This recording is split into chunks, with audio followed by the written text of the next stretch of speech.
Hi everyone, good morning. कैसे हो सब लोग? भाई कुछ लोगों का इतना रोना है, इतना रोना है, मतलब मैं मजाक नहीं उड़ा रहा किसी का, बट ट्रस्ट मी, मतलब एक सिंपल सी चीज़ है। आप कैट की प्रिपरेशन कर रहे हो, you will be managers, consultant, कुछ तो बड़ी बड़ी पोस्ट, है ना? अब सारी पोस्ट पता नहीं मुझे, इसलिए नहीं बोला। मैनेजर पता है, कंसल्टेंट पता है, इसलिए बोल दिया, ठीक है?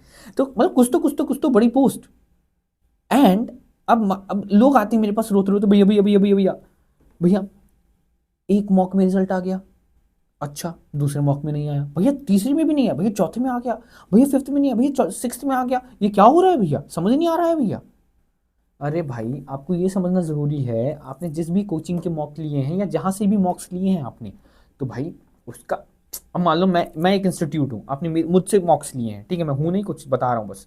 मैं एक इंस्टीट्यूट हूँ, आपने मुझसे मॉक्स लिए हैं, तो मेरा एम तो ये रहेगा ना कि मैं जितने भी मॉक्स प्रिपेयर करूँ, आई एंश्योर कि अब देखो, एक ही मॉक में सारे वो चेक कर लेना, कॉन्सेप्ट चेक करना is very tough tough tough tough. तो मैं कहूँगा मॉक वन में चलो कुछ कॉन्सेप्ट चेक कर लिए, मॉक टू में चलो कुछ कॉन्सेप्ट चेक कर लिए, मॉक थ्री में चलो कुछ कॉन्सेप्ट चेक कर लिए, मॉक फोर में चलो कुछ कॉन्सेप्ट, फाइव में कुछ concept, six and so on. Okay? तो अब क्या होता है, आपको मान लो मॉक वन दे रहे हो आप, इसमें मैंने कुछ कॉन्सेप्ट चेक किया है, मान लो परसेंटेज से रिलेटेड कॉन्सेप्ट चेक किया है, मान लो परसेंटेज से, ठीक है? मानना है, बस एग्जाम्पल दे रहा हूँ। आपका परसेंटेज स्ट्रांग था, आपके इस मॉक में अच्छे आ गए।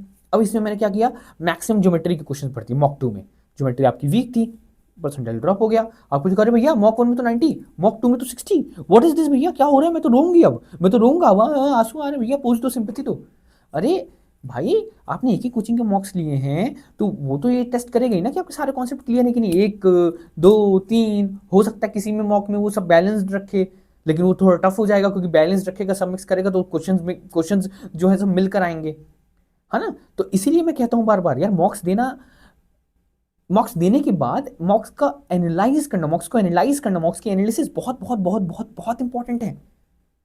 लोग समझते ही नहीं है, लोग अपने ही धुन में घुन हैं कि भैया मैंने वन में 94 दिए, अब आ ही नहीं रहा, ठीक है?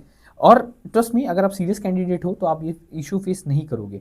हाँ, ये इशू होगा, थोड़ा सा ग्राफ होगा, ऐसे ऐसे ऐसे ऐसे होगा, लेकिन ये नहीं कि ये ये ऐसा नहीं होगा, ठीक है? ऐसे ऐसे चलता है थोड़ा, कि हाँ भैया, कभी कोई सेक्शन रह रहा है, कभी कोई सेक्शन रह रहा है, कभी कोई सेक्शन रह रहा है। ओके? तो समझ गए ना जो समझाना चाह रहा था? समझ गए ना?